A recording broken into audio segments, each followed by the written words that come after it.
Hello नमस्कार दोस्तों। आज इस वीडियो के अंदर हम बात करने वाले हैं कि कैसे जो है आप एमबीए कर सकते हैं। एमबीए जो है आपको क्यों करना चाहिए, ओके, कहाँ से एमबीए करना चाहिए, एमबीए का इंडिया में जो है क्या स्कोप है, एमबीए जो है अगर आप बाहर करने जाओगे तो कितना खर्चा आएगा और उसका फिर इंडिया में या तो बाहर की वर्ल्ड में कितना स्कोप है, वहाँ पे जॉब मिल सकती है कि नहीं मिल सकती है, कौन से एमबीए की कोर्सेज जो है वो चूज़ करने चाहिए, ये सभी जो है बातें ये वीडियो के अंदर हम डिस्कस करने वाले हैं। तो चलिए यहाँ पे हम शुरू करते हैं। यहाँ पे हम कौन कौन से एंट्रेंस एग्जाम्स होते हैं उसको भी देखेंगे, डिफरेंट टाइप्स ऑफ एमबीए देखेंगे, कौन सा एमबीए कब करना चाहिए, जॉब जो है छोड़नी चाहिए कि नहीं छोड़नी चाहिए एमबीए प्रिपरेशन के लिए, मतलब कैट या तो जेट ऐसी सब एग्ज़ाम्स की प्रिपरेशन के लिए। सब चीज़ों को जो है हम बारी बारी देखेंगे। सबसे पहले हम देख लेते हैं कि भाई एमबीए करना है तो क्यों करना है। तो पहली चीज़ यहाँ पे यही होती है कि इंडिया के अंदर जो है बहुत सारे बच्चे हैं, वो जो भी ग्रेजुएशन परस्यू करते हैं वो एक्चुअल में एक फ़्लो में जाके ही ज़्यादा लोग करते हैं, फिर आगे जाके उनको लगता है कि अब ये उनके लिए नहीं है। जैसे कि इंजीनियरिंग के अंदर ज़्यादातर एमबीए ग्रेजुएट्स जो होते हैं वो इंजीनियरिंग स्ट्रीम से होते हैं, इवन आईआईएम में हो या तो कोई भी टॉप इंस्टीट्यूट में हो या तो फिर एवरेज इंस्टीट्यूट में, सभी जगह जो है इंजीनियर्स आपको मतलब 50-60% एमबीए ग्रेजुएट्स जो है वो इंजीनियरिंग वाले होते हैं। तो उसका एक रीज़न भी है, एक तो सैलरी उनको ज़्यादा चाहिए, इंडिया के अंदर स्कोप चाहिए, या तो फिर वो जो भी इंजीनियरिंग करने के बाद उनकी जॉब जा रही है उसमें वो सेटिस्फाइड नहीं है, या तो उन्होंने जो इंजीनियरिंग में स्ट्रीम सिलेक्ट किया है उसमें वो सेटिस्फाइड नहीं है। सेम तरीके से दूसरे फील्ड में भी है, बहुत सारे बच्चे जो है वो मेडिकल फील्ड में जाते हैं, जैसे कि बी फार्म किया हो या तो फिर BAMS BHMS किया हो, फिजियोथेरापी किया हो, ऐसे भी बहुत सारे बच्चे होते हैं। अब उनको जो है अपनी फील्ड में इतना इंटरेस्ट नहीं है, उन्होंने लोग कर रहे हैं उसके लिए फ़्लो में जाके कर लिया है और अब वो जो है अपनी स्ट्रीम को चेंज करना चाहते हैं, तो उस रीज़न से भी लोग एमबीए करते हैं। दूसरा रीज़न जो ये है कि सैलरी जो है वो हाई चाहिए। और क्या होता है कि आप जब है अपने फील्ड में है, अगर आपको मैनेजरियल लेवल पे जाना है तो उसके लिए जो है आपको मतलब मैनेजमेंट स्किल्स या तो उसकी रिलेटेड कोई डिग्री हो तो आपको जो है चांसेस बढ़ जाते हैं, मे बी आप टॉप मैनेजमेंट में जा सकते हैं। बट अगर आप जो है आपका इंजीनियरिंग डिग्री जो है उसके बेस पे, उसके एक्सपीरियंस के बेस पे आगे बढ़ेंगे तो आपको वो लेवल पे पहुंचने में समय लगेगा। तो यहाँ पे वो रीज़न से भी लोग जो है एमबीए करते हैं, स्ट्रीम बदलने के लिए भी करते हैं, तो अलग अलग रीजंस होते हैं। तो यहाँ पे अब हमारा क्वेश्चन आता है कि भाई करें तो कौन सा एमबीए करें, क्योंकि एमबीए के अंदर जो है एक तो आपको पता ही होगा कि नॉर्मल जो एमबीए आता है उसके अंदर मार्केटिंग हो गया या तो फिर एचआर हो गया, फाइनेंस मैनेजमेंट हो गया, ऑपरेशंस हो गया, उस तरीके के जो है कोर्सेज आपके मतलब आते हैं। तो यहाँ पे हम देखते हैं, चलिए पहले तो क्या क्या एमबीए होते हैं। तो एमबीए सबसे टॉप एमबीए जो है वो एमबीए इन फाइनेंस है, उसके बाद मार्केटिंग, फिर एचआरएम। ये मतलब ये करने में मेरा बहुत इंटरेस्ट था बट अब वो समय चला गया, मैं कर नहीं पाया हूँ। उसके बाद आता है इंटरनेशनल बिजनेस वाला मैनेजमेंट, तो ये आईआईएफटी दिल्ली है, उसमें भी मेरा एक फ्रेंड जो है उसको एडमिशन मिल गया था। उसकी एग्ज़ाम जो है आईआईएफटी की बहुत स्पेशल होती है, जिसके अंदर चार जो है एक क्वेश्चन के चार आंसर होते हैं, उसमें से दो आंसर आपको सही आंसर दो होते हैं, दोनों आपको सही करने होते हैं, अदरवाइज़ आपका जो है उसका मार्क चला जाएगा। उसके अलावा जो है एचआरएम के अंदर XLRI जमशेदपुर है, IIM इंदौर है, उसके अलावा TCHRMLR है, सिम्बायोसिस का भी एचआर काफ़ी अच्छा जाता है। उसके अलावा जो है यहाँ पे logistic and supply chain management है, उसका भी बहुत ही मार्केट में डिमांड है। एम्बिएंट डेटा एनालिटिक्स उसमें भी काफ़ी अच्छा है। ऑपरेशंस मैनेजमेंट, बैंकिंग, ये भी बहुत बढ़िया सेक्टर है। Insurance business management, rural management, ये भी काफ़ी मतलब डिमांड में रहता है। उसके अलावा जो है हेल्थ केयर मैनेजमेंट है, फार्मास्यूटिकल मैनेजमेंट है। जैसे कि मैंने आपको बताया था कि ज़्यादातर डॉक्टर्स जो होते हैं जो कि मेडिकल प्रैक्टिस नहीं करना चाहते हैं, मैनेजमेंट में घुसना चाहते हैं, तो वो लोग जो है इस तरीके के मैनेजमेंट करते हैं। उसके अलावा रिटेल मैनेजमेंट, ये भी काफ़ी अच्छा कोर्स है। एनर्जी मैनेजमेंट, तो ये जो है एनर्जी मैनेजमेंट अगर आप कर रहे हैं तो जो इंडिया की जो बहुत बड़ी जो है गवर्नमेंट इंस्टीट्यूट्स हैं, जैसे कि इलेक्ट्रिसिटी जनरेशन की कंपनियां हैं, विंड फार्म वाली कंपनियां हैं, उसके अलावा जो है दुबई या मतलब सऊदी कंट्रीज़ होती है, वहाँ पे बहुत सारी ऐसी कंपनियाँ होती है एनर्जी या तो पेट्रोलियम के रिलेटेड, वहाँ पे आपको जॉब मिलने के चांसेस बढ़ जाते हैं। फिर इंफ्रास्ट्रक्चर मैनेजमेंट है, एग्री बिजनेस मैनेजमेंट है, ये भी काफ़ी अच्छा एक ऑप्शन है। बहुत कम लोग जो है मतलब उसको परस्यू करते हैं। ज़्यादातर लोग जो है उनको यही सब पता होता है कि फाइनेंस जाना है, मार्केटिंग जाना है, एचआर जाना है, इंटरनेशनल बिजनेस, क्योंकि विदेश में जाके जॉब करनी है। ये 4-5 में ही लोग जाते हैं, बैंकिंग में जाते हैं। रूरल में जो है जिनको पता है वही जाते हैं, हेल्थ केयर और फार्मा में जो है ज़्यादातर डॉक्टर लोग जाते हैं, BAMS BHMS वाले और डेंटल वाले, क्योंकि उन्होंने ऑलरेडी जो है मतलब 20-30 लाख का 10-20 या तो 30 लाख का खर्चा कर लिया है। अब उनको जो है हाई फाई जॉब चाहिए, 1 लाख 2 लाख सैलरी वाली, वो जनरली मिल नहीं पाती है। और अपना खुद का सेटअप करने में भी काफ़ी खर्चा लगता है। तो उस रीज़न से वो फिर एमबीए में चले जाते हैं। तो फिर यहाँ पे एमबीए एंटरप्रेन्योरशिप है, फैमिली बिजनेस, ये ठीक ठीक है सब। Alright, okay. तो यहाँ पे आप देख सकते हैं उसके टॉप एमबीए स्पेशलाइजेशन, जैसे कि मैंने आपको बताया कि finance, marketing, HR, international business, banking, business analytics, rural management, health care, agri and entrepreneurship, ये सब टॉप के हैं। ओके, तो यहाँ पे आप देख सकते हैं कि एमबीए फाइनेंस के अंदर जो है आईआईएम, इसके अंदर जो है आईआईएम के अंदर पहले आई थिंक कुछ 8 या 7 आईआईएम थी, और अब जो है अप्रोक्सीमेटली आई थिंक 10 या 12 या तो 15 आईआईएम हो गई है, जिसके अंदर जो है एमबीए होता है। सेम तरीके से आईआईटीज़ है, एनआईटी है, उसके अंदर भी एमबीए होता है, तो उसके अंदर भी आप जो मतलब जा सकते हैं। यहाँ पे आप देख सकते हैं एमबीए मार्केटिंग है, उसके अंदर ये सब जो है काफ़ी अच्छी कॉलेजेस है।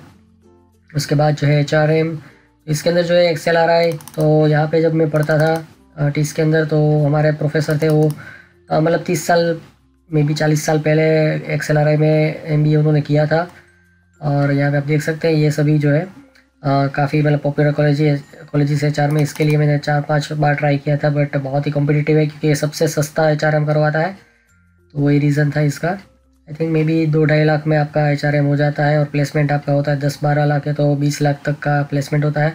उसके बाद इंटरनेशनल बिजनेस, तो ये जो है आईआईटी दिल्ली, आईएफटी दिल्ली, उसमें मेरा एक फ्रेंड, जैसे कि मैंने आपको बताया बचपन का एक फ्रेंड है, वो इसके अंदर से ग्रेजुएट हुआ है। काफ़ी महंगा कॉलेज है और प्लेसमेंट भी बहुत ही तगड़ा होता है इसके अंदर।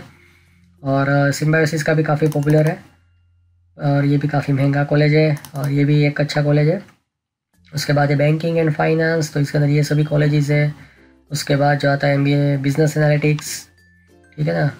ये आईएसबी जो है हैदराबाद, ये भी काफ़ी महंगा कॉलेज है, जीमेट के द्वारा इसके अंदर जाया जा सकता है। रूरल मैनेजमेंट, ये इरवा जो है उसके मतलब पहले जो है अपना खुद का एग्ज़ाम लेता था, अब वो कैट के स्कोर पे ही जो है फर्स्ट मतलब जो उसका राउंड होता है, मतलब जो रिटर्न टेस्ट होती है वो नहीं लेता है, बट फर्स्ट शॉर्ट लिस्ट जो बनाता है वो कैट के स्कोर के बेस पे बनाता है, और उसके बाद उसकी इरमा की अलग से एक एग्ज़ाम आती है, वो शॉर्ट लिस्टेड कैंडिडेट्स को देनी होती है। तो ये इसके लिए भी मैंने 3 बार आई थिंक ट्राई किया था, 2-3 बार।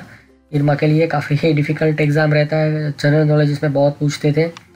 ऑलराइट, तो यहाँ पे ये सब चीज़ें। फिर हेल्थ केयर जो है उसके अंदर ये सभी कॉलेजेस है। तो मेरा एक बचपन का फ्रेंड था, मेरे से मतलब बड़ा था वो, उसने एमबीए किया था यहाँ से, मतलब फाइनेंस के अंदर आई थिंक किया था, और अभी जो है वो आईटीसी के अंदर बहुत ही बड़ी पोस्ट पे है, और काफ़ी अच्छी कॉलेज है गोवा के बीच के पास, मतलब ज़बरदस्त है। उसके अलावा यहाँ पे एक मेरा फ्रेंड था जिसका वेलिंगकर जो है काफ़ी पॉपुलर इंस्टीट्यूट है, बट मेरा भी जो है कैट में कुछ खास स्कोर नहीं आया था, अप्रोक्सीमेटली मैं भी 75 परसेंटाइल आया था। तो मेरा एक फ्रेंड था, उसका भी उसके आसपास 80 परसेंटाइल के आसपास, 85 के था परसेंटाइल के आसपास। और एक्चुअल में मैं और भी बार ट्राई किया था, और मेरा फिर बाद में तो इंटरेस्ट इरमा और टीस के अंदर ही था। बट उसने क्या किया कि अप्रोक्सीमेटली 7 लाख के आसपास फीस भर के जो है जनरल एमबीए जो होता है, नॉर्मल एमबीए, वो वेलिंगकर से कर लिया था। और उसके बाद वो बैंकिंग में उसको जॉब मिल गई थी। उसके बाद फिर वो कुछ टाइम के लिए जॉब करके फिर इंडिया नहीं बट हमारे गाँव में, हमारे सिटी के अंदर फिर वापस आ गया था, और अपने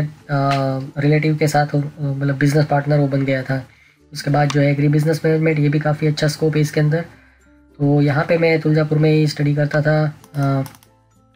इसका भी काफ़ी मतलब बड़ा नाम है, इसको भी आप चाहें तो कर सकते हैं, ठीक है ना। तो यहाँ पे आप देख सकते हैं ये सभी कोर्सेज हैं। उसके अलावा ये सब एंटरप्रेन्योरशिप के भी कोर्सेज काफ़ी सही जाते हैं, अगर आप चाहें तो उसको भी कर सकते हैं। तो ये बेसिक था कोर्सेज़ के रिलेटेड कि भाई कौन कौन से कोर्सेज़ होते हैं। फिर उसके बाद आप एक देख लें कि भाई जो है यहाँ पे कौन कौन से टॉप कॉलेजेस है। तो वैसे ये देखने का इतना फ़ायदा नहीं है, बट आपको थोड़ा सा आपको लाइफ गोल रखना है तो आप रख सकते हैं। तो ये जो है एमबीए के लिए सबसे सस्ता कॉलेज है, मे बी 1 लाख के अंदर आपका एमबीए हो जाता है, और प्लेसमेंट होता है 20-25 लाख के ऊपर का। ओके, फ्रेशर्स के लिए यहाँ पे मैं बात करूँ, आईएफटी जो है उसका मे बी 25 लाख के आसपास फीस होगा, 20-25 आई थिंक 18 या तो 20 लाख, और प्लेसमेंट भी इसका बहुत ही बड़े मतलब ज़बरदस्त होता है। बाकी ये सब का तो प्लेसमेंट होता ही होता है, ठीक है ना। इसकी अलग से एग्ज़ाम आती है जेट करके, ये सभी जो है कैट के स्कोर को मतलब लेते हैं, इसकी अलग एग्ज़ाम है। इसकी भी शायद अलग एग्ज़ाम आती है, मुझे एग्जैक्ट याद नहीं है, शायद नहीं आती है।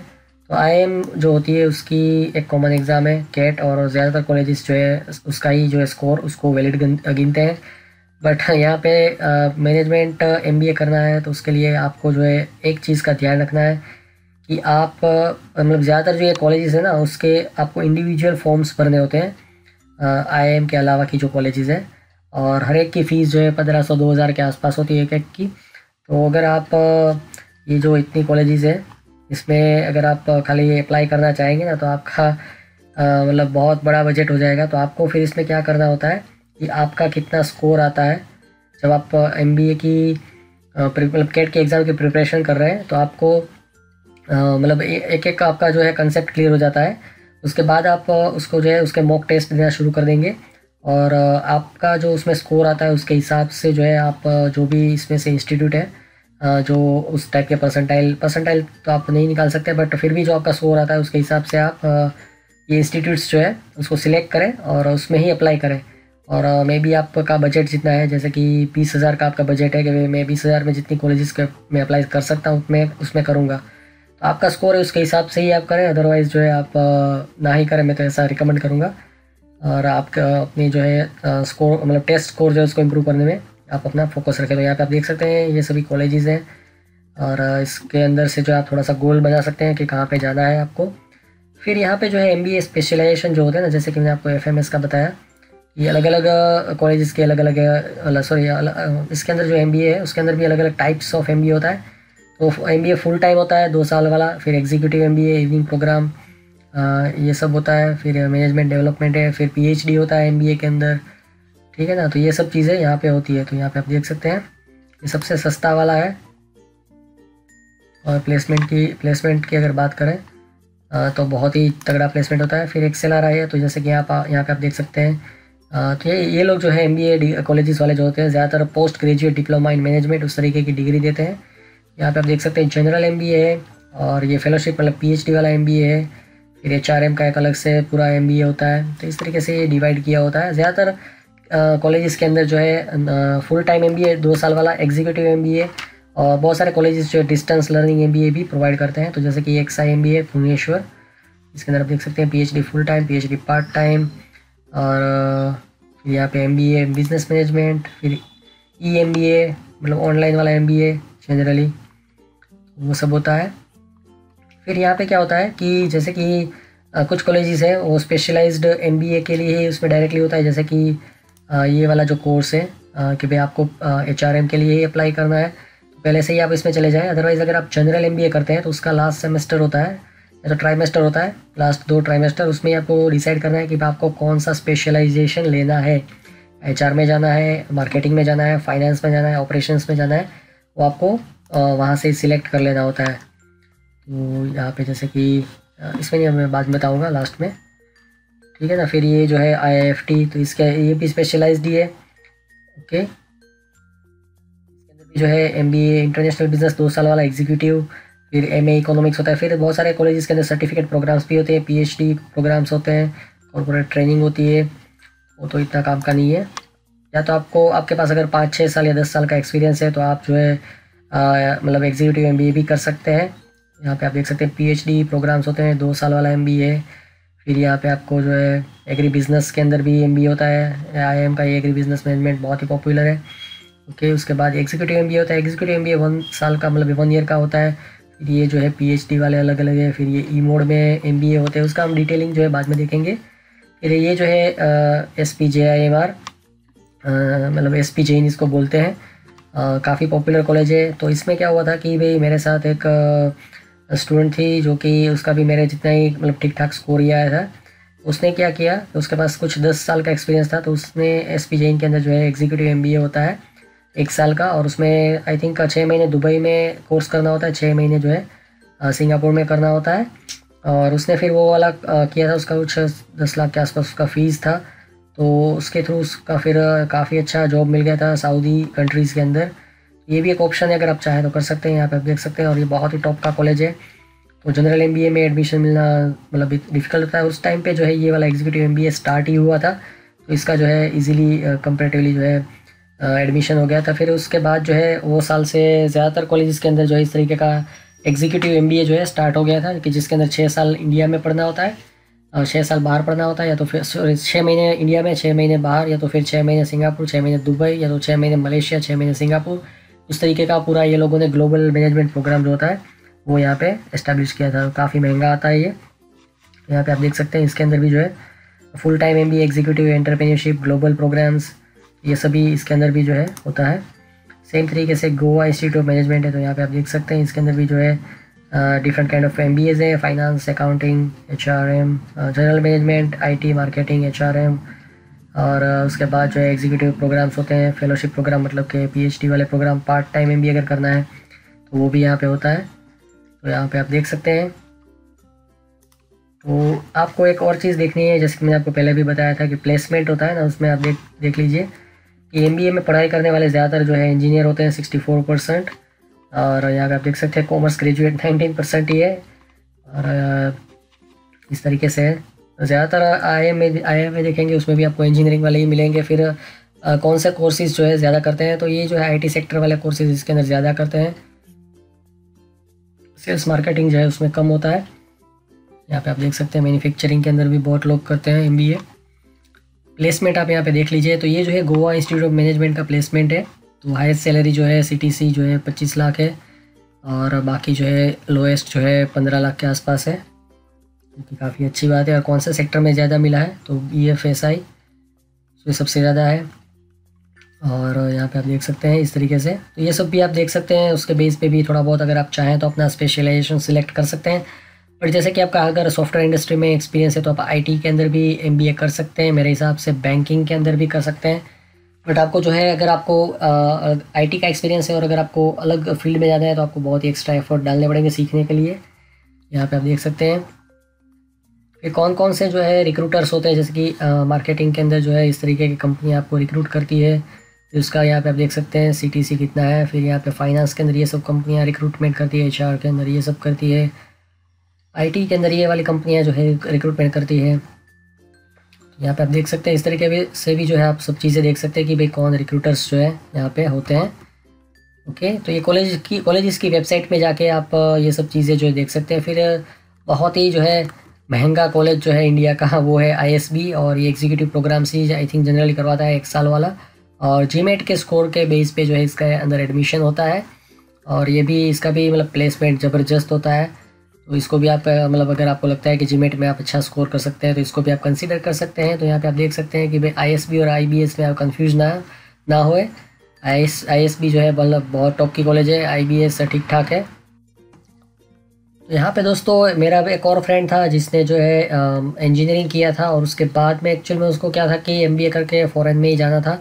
उसने कैट के लिए ट्राई किया था बट उसके ज़्यादा परसेंटाइल नहीं आए थे, तो उसने क्या किया कि ICFAI जो है उसकी अंदर I think may be Gujarat के अंदर या तो फिर हैदराबाद, या तो इसके बहुत सारे ब्रांचेज़ हैं, तो उसमें से एक में से उसने MBA कर लिया जो भी उसके परसेंटाइल आए थे उसके बेस पे, और दुबई में चला गया, दुबई में ही सेटल हो गया।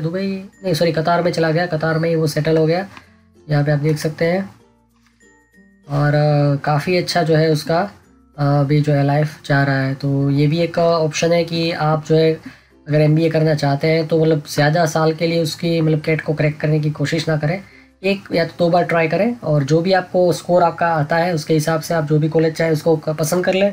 और क्या है कि लाइफ में एक्सपीरियंस होता है ना, वो बहुत ही इंपॉर्टेंस वाला चीज़ है। फिर आप जो है अगर आप कैट में स्कोर नहीं कर पाते तो फिर आप एक्सपीरियंस लेना जो है शुरू कर दें, और आप चाहें तो मतलब प्राइवेट सेक्टर में भी जा सकते हैं, गवर्नमेंट सेक्टर में भी जा सकते हैं। इसके अलावा जो है यहाँ पे सिम्बायोसिस जो है ये मतलब डीम्ड यूनिवर्सिटी है, और यहाँ पे आपको सब चीज़ें मिल जाएगी।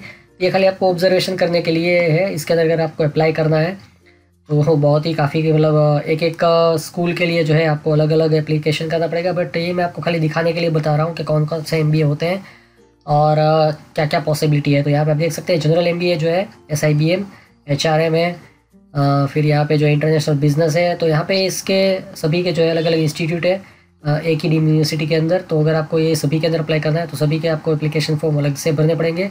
भले ही आपने एग्ज़ाम एक ही देना है बट एप्लीकेशन फॉर्म सबके अलग अलग भरने पड़ेंगे। तो ये एक ही कॉलेज जो है आपका मतलब 5-6 हज़ार रुपये खा जाएगा अगर आपको मल्टीपल कोर्सेज सिलेक्ट करके इसमें अप्लाई करना है, ठीक है ना। यहाँ पे आप देख सकते हैं ऑपरेशंस मैनेजमेंट है, फिर टेलीकॉम मैनेजमेंट है, ओके। फिर यहाँ पे जो है क्या है इंटरनेशनल है, फिर यहाँ पे बैंकिंग है,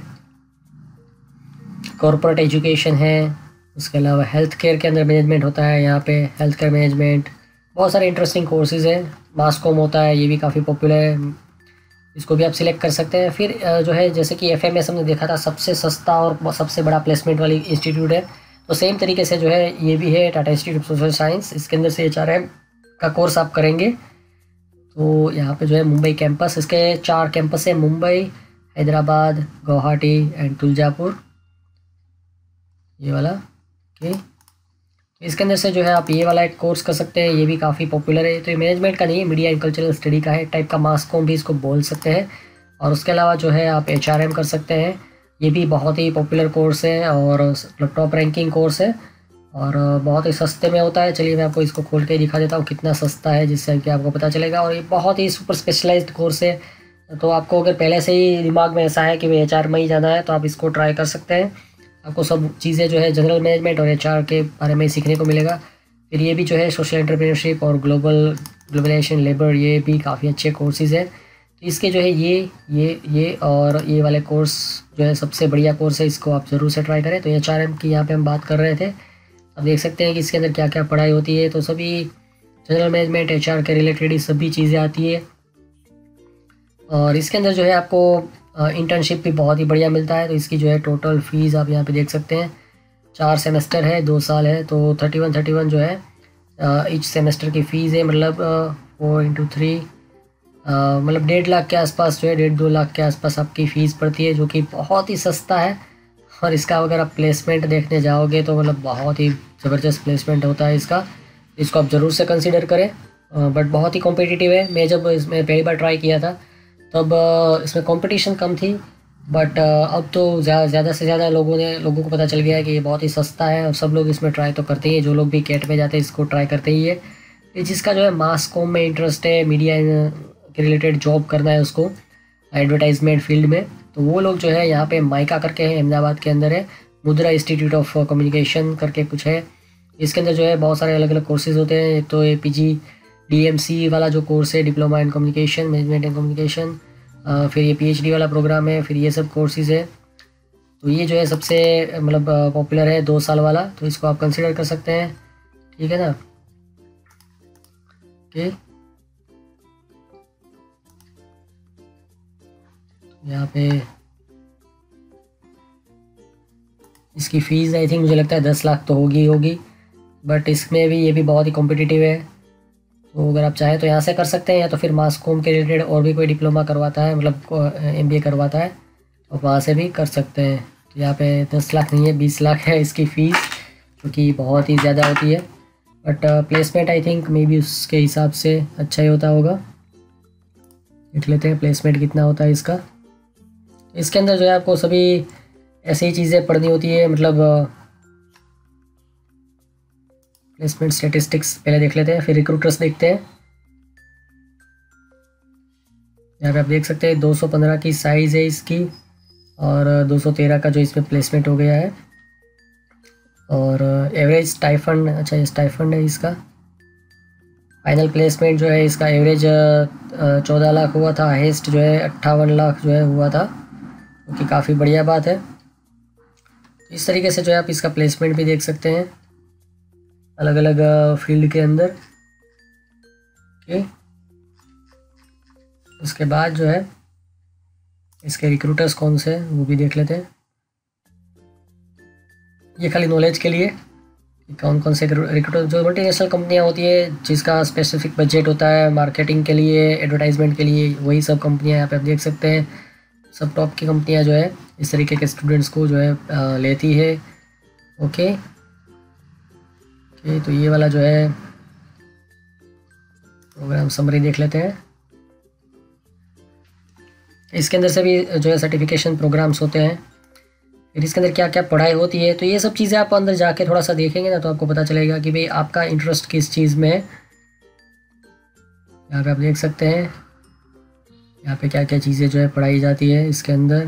तो जनरल MBA के सब्जेक्ट तो होते ही होते हैं, उसके अलावा मार्केटिंग एडवर्टाइजमेंट के रिलेटेड जो है सब्जेक्ट्स आपको यहाँ पे मिल जाएंगे। तो ये भी टॉप की इंस्टीट्यूट है, इसको भी आप कंसिडर कर सकते हैं। उसके बाद जो है एग्री एंड रूरल मैनेजमेंट जो है वो भी काफ़ी पॉपुलर कोर्सेज़ हैं, तो उसके रिलेटेड MBA जहाँ से भी होता है आप कर सकते हैं, जैसे कि ये वाला है।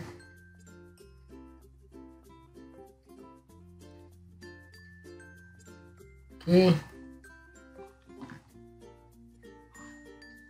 तो इसके अंदर से भी आप कर सकते हैं। फिर ये वाला कौन सा है, फिर एक जो है इरमा करके है, रूरल मैनेजमेंट की इंस्टीट्यूट है, तो ये भी काफ़ी पॉपुलर है। इसका भी मैंने जैसे स्टार्टिंग में बताया था, तो उसका अभी जो है एडमिशन प्रोसेस, जो एग्ज़ाम प्रोसेस थोड़ा सा डिफरेंट हो गया है। इसके अंदर आप देख सकते हैं 2 साल वाला है, फिर ये PhD वाला है, एग्जीक्यूटिव है, ये सब चीज़ें यहाँ पे आपको मिल जाती है। तो ये भी पूरा जो है general MBA plus specialised MBA जो है यहाँ पे मिल जाते हैं। फिर इसके रिक्रूटर आप देख लें कौन से लोग जो है इसको रिक्रूट करते हैं। ऐसे लोग तो ज़्यादातर जो है FMCG रिक्रूट करती है, एग्रीकल्चर के रिलेटेड कंपनियाँ होती है वो रिक्रूट करती है, अमूल जैसी कंपनियाँ जो है इसको रिक्रूट करती है। जनरल MBA के सब्जेक्ट्स आते हैं तो नॉर्मल MBA रिलेटेड कंपनियाँ जो होती है वो भी रिक्रूट करती है, बैंकिंग फाइनेंस वाले भी इसको रिक्रूट करते हैं। तो इस तरीके से जो है यहाँ पे आपको मिल जाता है। फिर ये प्लेसमेंट भी आप देख लें कितने रुपए का प्लेसमेंट हुआ था इसके अंदर, तो यहाँ पे आप देख सकते हैं 16 लाख के आसपास जो है इसका प्लेसमेंट है, जो कि मुझे लगता है काफ़ी अच्छा है, इतना भी बुरा नहीं है। 16 लाख है या तो कि नहीं, 52 लाख है मैक्सिमम, और मिनिमम जो है 4 लाख के आसपास है। तो यहाँ पे ये सब स्टेटिस्टिक आप चाहें तो देख सकते हैं। फिर एक आता है फॉरेस्ट मैनेजमेंट, जो कि मतलब गवर्नमेंट इंस्टीट्यूट है IIFM, तो उसके अंदर भी आप जा सकते हैं। तो इसके अंदर भी अलग अलग टाइप के कोर्स है, सर्टिफिकेशन कोर्स है, PhD कोर्स है, जनरल MBA के रिलेटेड कोर्सेज यहाँ पे आपको मिल जाते हैं। आप चाहें तो उसको भी कर सकते हैं, ठीक है ना। इसकी भी फ़ी मुझे लगता है 10 लाख के आसपास तो होगी।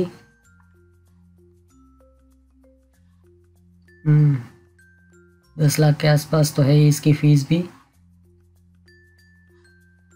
ये 4 लाख अभी की और 3 लाख, 7 लाख के आसपास समझ लीजिए ना। फिर उसके बाद आता है पेट्रोलियम के अंदर भी जो है मैनेजमेंट होता है, तो यहाँ पे आप देख सकते हैं MBA इन पेट्रोलियम मैनेजमेंट, तो इसके अंदर भी आप चाहें तो ट्राई कर सकते हैं। इसके अंदर भी बहुत ही ज़बरदस्त जो है प्लेसमेंट होता होगा। तो यहाँ पे आप देख सकते हैं पास्ट 3 इयर्स का जो है प्लेसमेंट रिपोर्ट आपको देखने को मिल जाएगा।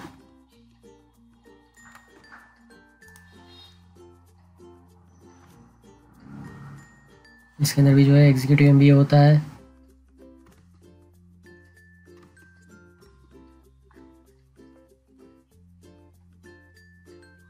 तो यहाँ पे हाईएस्ट जो है 12 लाख और एवरेज जो है 6 लाख का प्लेसमेंट हुआ था। कि पुरानी बात है। ये सब इसके रिक्रूटर्स हैं। काफ़ी अच्छी मतलब मुझे तो लगता है इन्वेस्टमेंट है। अगर आप इंडिया के अंदर या तो सऊदी कंट्रीज़ में अगर जाना चाहते हैं तो ये जो है मतलब बहुत ही बढ़िया है, इसको आप ज़रूर से कंसिडर करें। उसके अलावा यहाँ पे जो है फ़ीस जो है अलग अलग इंस्टीट्यूट की कितनी है यहाँ पे आप देख सकते हैं। IIM अहमदाबाद जो है जनरल मैनेजमेंट की 23 लाख रुपए फ़ीस है। यहाँ पे आप देख सकते हैं सभी की अलग अलग फ़ीस यहाँ पे आपको मिल जाती है, तो बहुत ही महंगा है। बट ये सब इंस्टीट्यूट में अगर आप पढ़ाई करने जाते हैं तो आपको स्टूडेंट लोन आसानी से मिल जाता है। FMS का मैंने बताया था बहुत ही सस्ता है, 2 लाख रुपये। बाकी के जो है काफ़ी महंगे ही है। ISB जो है सबसे महंगा है, 35 लाख मतलब 36 लाख रुपीज़ है उसका। और ये जो है ये भी कुछ सस्ता वाला दिख रहा है इसके अंदर। उसके बाद जो है FMS यहाँ पे सस्ता है। दिल्ली यूनिवर्सिटी वो भी सस्ता है। इस तरीके से जो है फ़ीस तो आपको मतलब बहुत ही MBA के अंदर ज़्यादा रहती है। MBA प्रिपरेशन का कोर्स आप करने जाओगे तो उसकी भी जो है 60-70 लाख रुपए फ़ीस 60-70 हज़ार रुपये फ़ीस होती है। तो यहाँ पे इसकी एग्ज़ाम्स अलग अलग होती है। सबसे मेन एग्ज़ाम है CAT की एग्ज़ाम, ठीक है ना। उसके बाद आता है ZET, MET आता है, SNAP आता है, NMAT आता है, CMAT आता है, IIFT आता है, फिर ये महाराष्ट्र का CAT आता है, ओके, TSNET करके एक आता है, इरमा का और माइका का भी आई थिंक अलग से एग्ज़ाम आता है। तो मैंने जो है यहाँ पे IIFT दिया था, CMAT शायद दिया था, NMAT दिया था, SNAP दिया था, MET पता नहीं है, याद नहीं है, ZET दिया था, CAT दिया था, TSNET दिया था और इरमा सेट करके था वो दिया था। ओके, तो यहाँ पे अभी जो है आपको पता चल गया है कि टाइप्स ऑफ MBA क्या है, MBA के अंदर कितना खर्चा होता है, कौन से स्पेशलाइजेशंस होते हैं, कौन से लोग जो है रिक्रूटमेंट करते हैं अलग अलग स्पेशलाइजेशन के रिलेटेड। तो यहाँ पे अब एक चीज़ जो है मैं आपको बताना चाहूँगा, बीच में भी मैंने आपको बताया था कि आपको जो है मतलब बजट में है प्लानिंग करके ही जाना पड़ेगा, नहीं तो आपका पैसा जो है बर्बादी होना है एमबीए के अंदर। तो यहाँ पे सभी इंस्टीट्यूट है जो कि कैट के अंदर नहीं आता है, मतलब कैट के अंदर आता है, बट जो आईआईएम के अलावा की जो इंस्टीट्यूट है तो कैट के थ्रू आप आईआईएम जितनी है उसके अंदर ही जो है फ्री में आप डायरेक्टली अप्लाई कर सकते हैं। मतलब जो भी आपका स्कोर आता है उसके हिसाब से आपको कॉल आ जाता है आईआईएम इंस्टीट्यूट्स के अंदर से। बट अगर आपको जो है कैट का स्कोर और भी इंस्टीट्यूट जो है मतलब मानती है उसके बारे में, तो आपको हर एक के लिए जो है जो आपका मॉक टेस्ट आप दे रहे हैं उसके हिसाब से आपको जो है लिस्ट बनाना पड़ेगा 10 या तो 15, जितना आपका बजट है उतनी इंस्टीट्यूट का, और उसमें ही आपको अप्लाई करना है। दूसरी चीज़ कि आपको अगर एग्ज़ाम्स देने हैं, तो अगर आप प्रिपरेशन कर रहे हैं कैट की, तो आप ये सभी क्या बोलते हैं एग्ज़ाम्स की भी एक टेस्ट दे दें, जैसे कि कैट है उसका ये, फिर जेट, ये टोटल अप्रोक्सीमेटली आपका जो है मतलब इसका भी 20,000 के आसपास आपका खर्चा हो जाएगा। 1 2 3 4 5 6 7 8 9 10 11 एग्ज़ाम से अलग अलग 11 या 10 समझ लीजिए ना, तो ये अप्रोक्सीमेटली 10,000 या तो 15,000 के अंदर का एग्ज़ाम का खर्चा होगा। 20,000 का आपका जो है खर्चा आ जाएगा अलग अलग इंस्टीट्यूट्स में आपने अप्लाई किया है। उसके बाद में जो है आपका मतलब कि उसमें एक रीज़न ये होता है, ये लोग क्या करते हैं ज़्यादातर इंस्टीट्यूट्स वाले, कि कैट का स्कोर जो आता है ना उसके पहले ही उनका डेडलाइन होता है उस इंस्टीट्यूट में फॉर्म भरने का। तो उनका मतलब मैनेजमेंट इंस्टीट्यूट है तो पैसे सब जगह से वो बनाएंगे एग्ज़ाम्स के, मतलब खाली फॉर्म फी लेके ही लोग जो है काफ़ी पैसा बना लेते हैं ये सब इंस्टीट्यूट वाले। ऐसा होना नहीं चाहिए, बट ऐसा ही होता है। फिर उसके अलावा जो है एम्प्लॉयमेंट एरिया जो है ये सब का कहाँ पे, जॉब टाइप जो है आपकी कौन सी रहती है, ये सब आप यहाँ पे देख सकते हैं, ठीक है ना। तो ऑलमोस्ट सब चीज़ें जो है यहाँ पे आपने कवर कर ली है। तो अब यहाँ पे अब लास्ट में देखते हैं कि कैट की प्रिपरेशन जो है वो कैसे करनी है, और इसके लिए क्या क्या मटेरियल जो है यूज़ कर सकते हैं, कौन कौन से इंस्टीट्यूट्स जो है वो उसकी प्रिपरेशन करवाते हैं, वो भी हम देख लेते हैं। चलिए यहाँ पे जो है आप देख सकते हैं कैट का जो एग्ज़ाम पैटर्न है, जो ऑलमोस्ट लॉन्ग टाइम से ऐसा ही है। यहाँ पे वर्बल एबिलिटी है, रीडिंग कॉम्प्रिहेंशन है, आरसी है, ओके, फिर data interpretation and logical reasoning है, क्वांटिटेटिव एबिलिटी है। तो इसके अंदर क्या होता है कि जो इंजीनियरिंग के बच्चे होते हैं उनका जो है मैथ्स से जो मतलब नाता है वो कंटिन्यूस रहता है 10वीं के बाद 12वीं के बाद। बट जो बच्चे ऐसे जिन्होंने 10वीं के बाद जो है आर्ट्स कॉमर्स वाले भी बच्चे जो इनका भी मैथ्स से नाता तो रहता ही है, बट आर्ट्स वाले बच्चे हैं या तो फिर मेडिकल के रिलेटेड पढ़ाई किए वो बच्चे जो है उनका मैथ्स से जो है नाता ऑलमोस्ट टूट गया होता है, तो उनको जो है थोड़ा सा एक्स्ट्रा एफर्ट डालना पड़ता है। जो है ये वाला सेक्शन है डीआई और क्वांटिटेटिव एबिलिटी। वैसे ये 8 से 10वीं स्टैंडर्ड के बीच में जो कंसेप्ट हम पढ़ते हैं उसके बेस पे ही होता है, बट इसमें जो है आपका डिफ़िकल्टी लेवल जो है बढ़ जाता है, और एक्यूरेसी भी आपको जो है उसके ऊपर काम करना पड़ता है, स्पीड के ऊपर भी काम करना होता है। तो यहाँ पे आप देख सकते हैं ये सब चीज़ें यहाँ पे आपको प्रिपरेशन के समय में ध्यान रखनी होती है। उसके बाद जो है जैसे कि जेट है तो उसके अंदर भी verbal and logical ability, decision making के रिलेटेड क्वेश्चन आते हैं, quantitative ability and data interpretation, general knowledge के क्वेश्चन आते हैं। मैंने जब एग्ज़ाम दिया था तब जो है ऐसे लिखना होता था जेट के अंदर, अब पता नहीं है ये लोगों ने निकाल दिया है शायद। उसके बाद आता है आईआईएफटी का एग्ज़ाम, तो ये तो मुझे काफ़ी इंटरेस्टिंग लगा था, बट बहुत ही डिफ़िकल्ट एग्ज़ाम भी था। इसके अंदर भी जो है जीके होता है, डीआई होता है, वर्बल एबिलिटी आरसी होता है, क्वांटिटेटिव एबिलिटी होता है, और यहाँ पे जो है 1/3 नेगेटिव मार्किंग होता है, और 120 मिनट का जो है ये टेस्ट होता है। तो यहाँ पे आप देख सकते हैं एक एक सेक्शन के क्या क्या क्वेश्चंस होते हैं, ये सब यहाँ पे बताया गया है, ओके। उसके अलावा जो है आता है जीमेट एग्ज़ाम, तो इसके अंदर भी analytical writing assessment, integrated reasoning, quantitative reasoning, verbal reasoning, ये सब चीज़ें जो है इसके अंदर आपको मिल जाती है। उसके बाद आता है यहाँ पे टीस्नेट का एग्ज़ाम, इसके अंदर क्या क्या होता है, general knowledge, maths, logical reasoning and English proficiency, ये सब चीज़ें ये लोग टेस्ट करते हैं। फिर माइकेट आता है, उसके अंदर जो है साइकोमेट्री टेस्ट रहता है। वर्बल एबिलिटी दूसरा सेक्शन होता है, उसके अंदर verbal ability, quantitative ability, DI, general awareness मतलब जीके, और ये सब चीज़ें डिस्क्रिप्टिव टेस्ट होता है। 3 सेक्शन में ये टेस्ट होता है, ओके।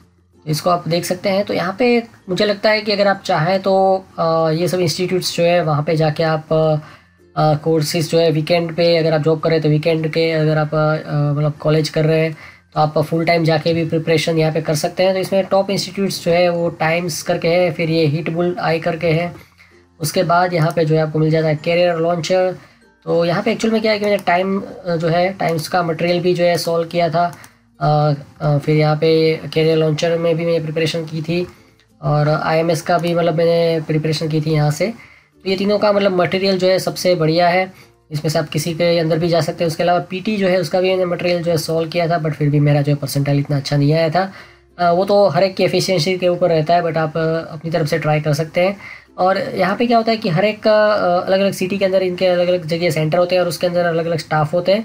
तो मटेरियल तो सबके वहाँ पे कॉमन ही होता है, बट वो जो स्टाफ होता है, क्योंकि कुछ बच्चे जो होते हैं उनको सेल्फ लर्निंग का इतना नहीं होता है, उनको होता है कि भाई कोई मुझे सिखाए फिर मैं सीखूँगा। और कुछ बच्चे होते हैं खुद से ही जो है, अगर उनको आता भी नहीं है ना तो फिर भी जो है उनके अंदर सेल्फ लर्निंग की बहुत ही बढ़िया स्किल होती है। तो खुद से भले इंस्टीट्यूट में जा रहे हो या तो उनका मटेरियल खाली परचेज करके प्रिपरेशन कर रहे हो, बट वो खुद से कर सकते हैं। मेरे साथ भी ऐसे बहुत सारे बच्चे थे और मेरा ऐसा था कि मुझे अगर कोई अच्छे से सिखाएगा ना तो फिर मुझे वो दिमाग में बैठेगा, अदरवाइज़ सेल्फ लर्निंग में करता था बट फिर भी मुझे कोई सिखाए ना तो वो जल्दी मुझे समझ में आता था। तो यहाँ पे ऐसा भी होता है। बट उसके अलावा अगर आपको खर्चा नहीं करना है तो आप जो है कुछ बुक्स में यहाँ पे रिकमेंड, तो उसको लेके आप सेल्फ लर्निंग भी कर सकते हैं। और यूट्यूब पे जो है आपको बहुत ही हाई क्वालिटी के वीडियो फ्री में मिल जाएंगे। ये सब सेक्शंस जो है उसकी प्रिपरेशन के लिए, तो उसका आप 100% जो है यूज़ कीजिए। और पहले जो है आप ऐसा कीजिए कि 6 महीने या तो 1 साल का टाइम लेके जो है मटेरियल जो भी आपको ख़रीदना है ख़रीद के एक पूरा प्लानिंग बना लीजिए कि भाई एवरी डे मैं करूँगा, कुछ भी हो जाए करूँगा। मूवीज़ देखना बंद, एवरीथिंग इज़ बंद, टाइम पास करना बंद। सुबह शाम जो है आप योगा मेडिटेशन करें और साथ ही साथ जो है एक चैप्टर जो है ये सब चीज़ें जो है तीनों सेक्शंस जो है मतलब 4 सेक्शन, क्योंकि कहीं पे GK भी है तो उसका भी आप प्रिपरेशन कर सकते हैं। तो ये जो यूट्यूब पे फ्री मटेरियल है उसका पूरे का पूरा जो है फ़ायदा उठाएं। उसके अलावा यहाँ पे आपको जो है बुक्स मिल जाती है अलग अलग, जैसे कि जो अभिजीत गुहा की ये भी मैंने सॉल्व की थी क्वांटिटेटिव एप्टीट्यूड के लिए। उसके अलावा जो है यहाँ पे अरुण शर्मा की बुक्स भी काफ़ी जो है पॉपुलर आती है, तो उसके अंदर आप वर्बल एबिलिटी कर सकते हैं, रीडिंग कॉम्प्रिहेंशन कर सकते हैं। वैसे मैं जब प्रिपरेशन कर रहा था उस टाइम पे अरुण शर्मा जो है उसके नहीं आती थी। उसके बाद जो है यहाँ पे DI का भी इसके साथ प्रिपरेशन कर सकते हैं। मैंने RS अग्रवाल की जो है लॉजिकल रीजनिंग की बुक की थी, उसके अलावा वर्बल एबिलिटी की बुक की थी, क्वांटिटेटिव एप्टीट्यूड की बुक की थी। बट क्वांटिटेटिव एप्टीट्यूड जो होता है उसका ईजी लेवल आता है, अभिजीत गुहा का थोड़ा सा डिफिकल्ट लेवल आता है। और बाकी जो IMS PT और कैरियर लॉन्चर का मटेरियल आता है उसमें आप मतलब बेसिक से लेके एडवांस लेवल तक का उसमें सब टाइप की जो है चीज़ें आती है। उसमें फिर मॉक टेस्ट के पैकेजेस भी होते हैं, तो उसमें आप कंप्लीट जो है मिल जाता है। फिर बेसिक आपका जो है फाउंडेशन वो क्लियर करने के लिए अलग अलग उसकी मटेरियल आती है। जनरल नॉलेज के लिए अलग मटेरियल आता है, फिर रीडिंग कॉम्प्रिहेंशन या तो ऐसे राइटिंग के रिलेटेड मटेरियल आता है। तो ये का पूरा पैकेज रहता है, तो आप उसको भी खरीद सकते हैं या तो फिर ये अलग अलग बुक्स को भी खरीद सकते हैं और इससे भी प्रिपरेशन अपनी स्टार्ट कर सकते हैं। तो अरुण शर्मा की ये बुक है। फिर जनरल नॉलेज के रिलेटेड जो है लेटेस्ट बुक आप ले लीजिए। ओके, उसके अलावा थोड़ा सा दिमाग आपको थोड़ा सा शार्पन करना है तो शकुंतला देवी की पजल्स जो है उसको भी आप जो है सॉल्व कर सकते हैं। ये भी काफ़ी इंटरेस्टिंग है। एक्चुअली में मैंने पहली बार इसको स्टार्ट किया था पढ़ाई करना इसका इन्फोसिस के एग्ज़ाम के लिए, क्योंकि उसमें जो है यही बुक में से जो है पजल पूछे जाते थे, तो मैंने ट्राई की थी। वैसे मुझे तो ये डिफ़िकल्ट लगे थे, बट मेरे साथ जो फ्रेंड्स थे उन्होंने इसको फटाफट सॉल्व कर लिया था और काफ़ी होशियार भी थे।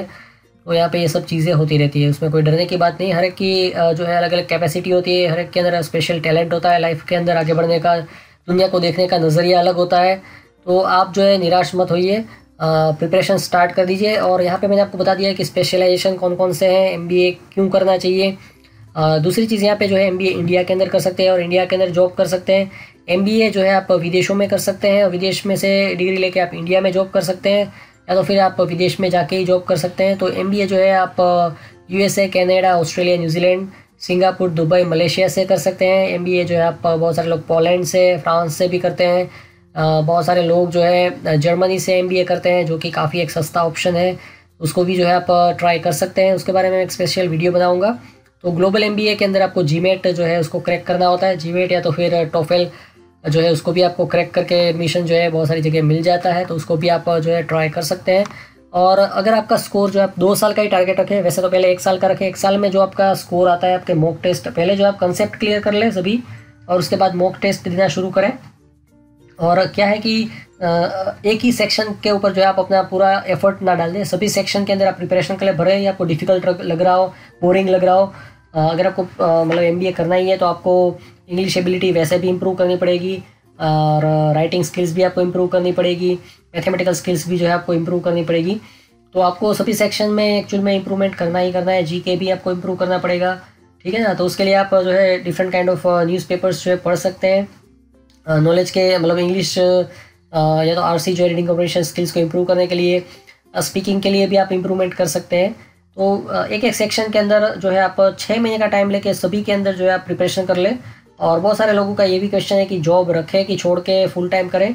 तो मेरा ये मानना है कि अगर आपकी जॉब जो है बहुत ही मतलब हार्ड जॉब नहीं है, मतलब बहुत ही डेडलाइन ओरिएंटेड जॉब नहीं है, तो फिर आप जो है साथ में भी कर सकते हैं। और अगर हो सके तो सैटरडे संडे ऑफ हो जिसमें मिलता हो, ऐसी जॉब को आप सिलेक्ट करें। और उसमें क्या है कि जॉब का जो एक्सपीरियंस है ना, एक्सपीरियंस बोलता है। अगर आप घर पे बैठे हैं ना और आप फिर MBA के अंदर मतलब कैट के अंदर आपका स्कोर नहीं आता है, 1 साल के बाद आप कहीं पे इंटरव्यू के लिए जाएंगे ना, तो उसको जो है आप में इतना इंटरेस्ट नहीं होगा। आपका जो रिक्रूटर है ना, उसको आपके अंदर इतना इंटरेस्ट नहीं होगा। और उसमें क्या है कि जैसे कि एक एग्जांपल मैं आपको देता हूँ कि भाई कंटिन्यूस जो एक्सपीरियंस होता है ना, उससे भी बहुत सारे फ़ायदे होते हैं। तो आप लाइफ में यही सीख लें कि भाई जो भी आप कर रहे हैं ना, जैसे कि आपका अगर बच्चा होता है तो क्या आप जॉब छोड़ के बच्चे के डेवलपमेंट में लग जाएंगे? तो जॉब भी करेंगे ना, बच्चे को भी बड़ा करेंगे। तो ये भी आप यही समझ लीजिए कि भाई एट ए टाइम आपको सब चीज़ें करनी ही करनी है। तो आपको टाइम मैनेजमेंट करना सीखना है। आप ढूंढिए कि आप मतलब कौन सी फालतू चीज़ें करते हैं और किस तरीके से आप जो अपने दिमाग को शांत करके जो है फोकस कर सकते हैं। और उसमें एक चीज़ कर सकते हैं कि भाई आप क्या होता है कि प्रमोशन के लिए हम जॉब के अंदर ज़्यादा एफर्ट लगाते हैं, तो वो ज़्यादा एफर्ट लगाना आप छोड़ सकते हैं। बट आप जॉब जो है आपकी जो है कंटिन्यू रखें। थोड़ा बहुत HR के साथ अच्छा रिलेशन रखें, जिससे कि आपको जो है ज़्यादा वो वर्कलोड ना दिया करें और सैटरडे संडे भी आपके पास टाइम फ्री रहे। तो उस तरीके से जो है आप प्रिपरेशन करें 1 साल तक।